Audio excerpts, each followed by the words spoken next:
सर्वेभ्य नमो नमः। दोस्तों एक बार फिर उपस्थित हूँ गीता हर घर चैनल से आप सबके सामने संस्कृत अध्यापक मनीष कुमार।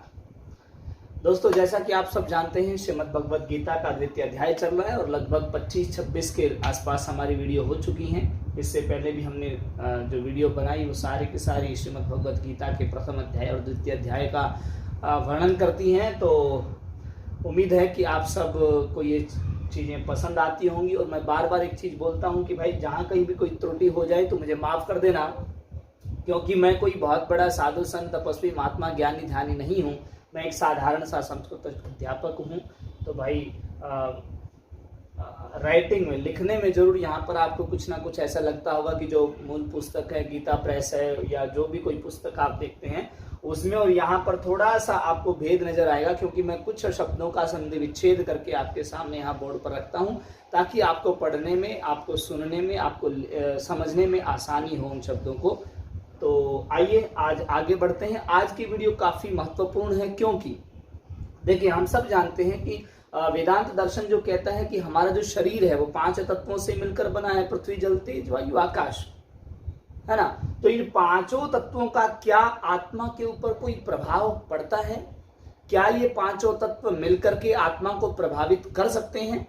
हाँ, शरीर के ऊपर इनका क्या प्रभाव है, आत्मा के ऊपर इनका क्या प्रभाव है, आज की वीडियो में इस बात की चर्चा होने वाली है। और दूसरा दोस्तों, आज के ये जो श्लोक हैं, आप ये श्लोक देख रहे हैं श्रीमद् भगवद गीता के बहुत प्रसिद्ध, बहुत फेमस ये श्लोक हैं। तो आइए उम्मीद करूंगा कि आप लोग इन्हें अच्छे से समझेंगे, सीखेंगे और निरंतर अपने दोस्तों में गीता हर घर चैनल के उद्देश्य को पूरा करने के लिए आप शेयर करेंगे, वीडियो का वाचन खुद भी करेंगे, अड़ोसी पड़ोसी और सगे संबंधी रिश्तेदारों मित्रों में आप उसको शेयर करेंगे, ताकि गीता हर घर चैनल जो हमने बनाया है उसका उद्देश्य पूरा हो सके। तो आइए आगे बढ़ते हैं।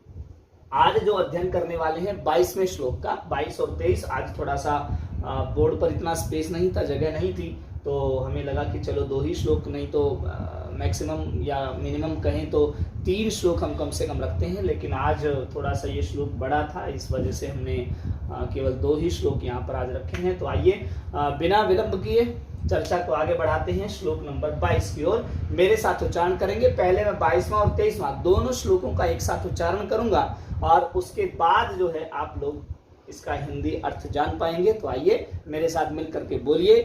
क्या बोला? वासांसि जीर्णानि यथा विहाय, बोलिए, नवानि गृह्णाति नरोपराणि,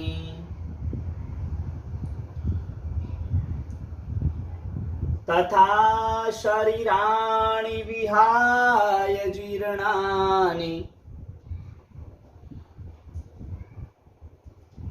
अन्यानि संयाति नवानि देहि, नैनं छिन्दन्ति शस्त्राणि, नैनं दहति पावकः, न चैनं क्लेदयन्त्यापो, न शोषयति मारुतः। आइए क्या कहा? 22वें श्लोक का अर्थ जानते हैं। लिखा है वासांसी जीर्णानि यथा विहाय। वासांसी मतलब वस्त्रों को, जीर्णानि कैसे वस्त्रों को? जीर्णानि जो फटे पुराने वस्त्र हैं, जो जर्जर हो गए वस्त्र हैं, यथा जिस प्रकार से, विहाय का अर्थ छोड़कर, हाँ, फटे पुराने वस्त्रों को जिस प्रकार छोड़कर। कौन भाई? नरह मतलब मनुष्य, अपराणी दूसरे, नवानी नए, गृहणाति ग्रहण कर लेता है। अर्थात क्या कहा? जिस प्रकार एक मनुष्य फटे पुराने वस्त्रों को त्याग कर, फटे पुराने वस्त्रों को छोड़ करके नए वस्त्रों को ग्रहण कर लेता है, नए वस्त्रों को धारण कर लेता है, तथा उसी प्रकार शरीराणि जो शरीर हैं, विहाय छोड़कर, जीर्णानि, जो जर्जर अवस्था में पहुंच गए शरीर हैं, जो व्यर्थ शरीर हो गया है, जो वृद्ध अवस्था में शरीर पहुंच गया है, ऐसे शरीरों को छोड़कर अन्यानि, अन्य संयाति, स्वीकार कर लेता है। नवानी मतलब नए, अन्य नए शरीरों को स्वीकार कर लेता है, अन्य नए शरीरों को धारण कर लेता है। कौन भाई? देही। देही का अर्थ कौन है? जो जीवधारी आत्मा है। तो क्या कह दिया कि भाई जिस प्रकार एक मनुष्य पुराने वस्त्रों को त्याग करके नए वस्त्र धारण कर लेता है, मैले कुचैले जो वस्त्र हो जाते हैं, फटे पुराने जो वस्त्र हो जाते हैं, उनको फेंक देते हैं, है ना। उसी प्रकार से बताया कि भाई आत्मा भी उसी प्रकार से आत्मा भी क्या करता है, जो पुराने शरीर हो गए हैं, जो व्यर्थ शरीर हो गए हैं, जिन शरीरों का मतलब कार्य करने की क्षमता जो है वो नष्ट हो गई है, इंद्रियां जो है वो जर्जर हो गई हैं, इंद्रियां काम करना बंद कर रही हैं, तो ऐसे पुराने शरीर को त्याग करके जीवात्मा जो आत्मा है, जीवधारी जो आत्मा है, वो नए शरीर को धारण कर लेता है। ठीक है, बहुत इंपॉर्टेंट, बहुत मुख्य श्लोक है गीता का ये। आइए अगले श्लोक में बढ़ते हैं। आगे कह दिया नैनम छिन्नति शस्त्राणि, न ऐनम, न मतलब नहीं, एनम मतलब इसको, किसको? आत्मा की बात कर रहा है।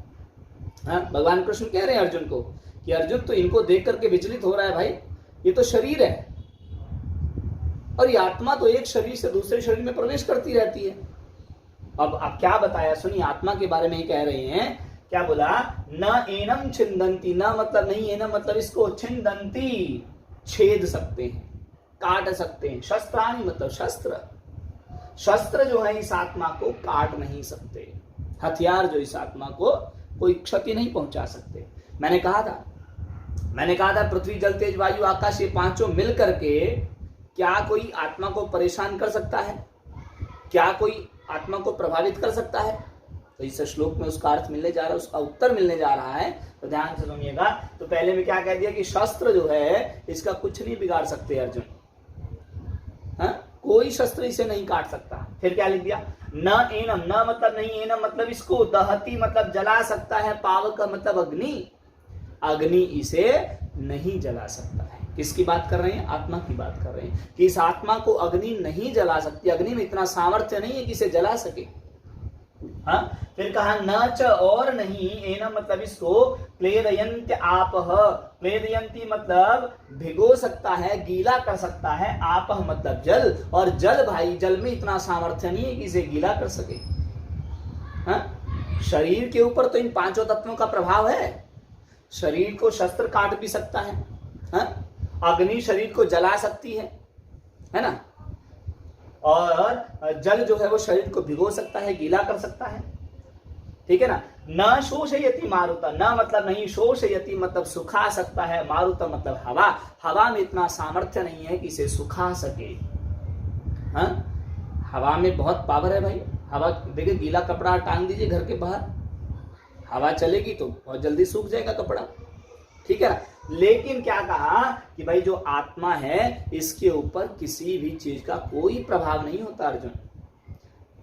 ना तो शस्त्र इसे काट सकते हैं, ना अग्नि इसे जला सकती है, ना जल इसे भिगो सकता है, गीला कर सकता है, और ना ही हवा इसे सुखा सकती है। लेकिन ये सारे के सारे जो चीजें हैं जीवात्मा, आत्मा के ऊपर तो इसका कोई प्रभाव नहीं है, लेकिन शरीर पर इनका बराबर प्रभाव होता है भाई।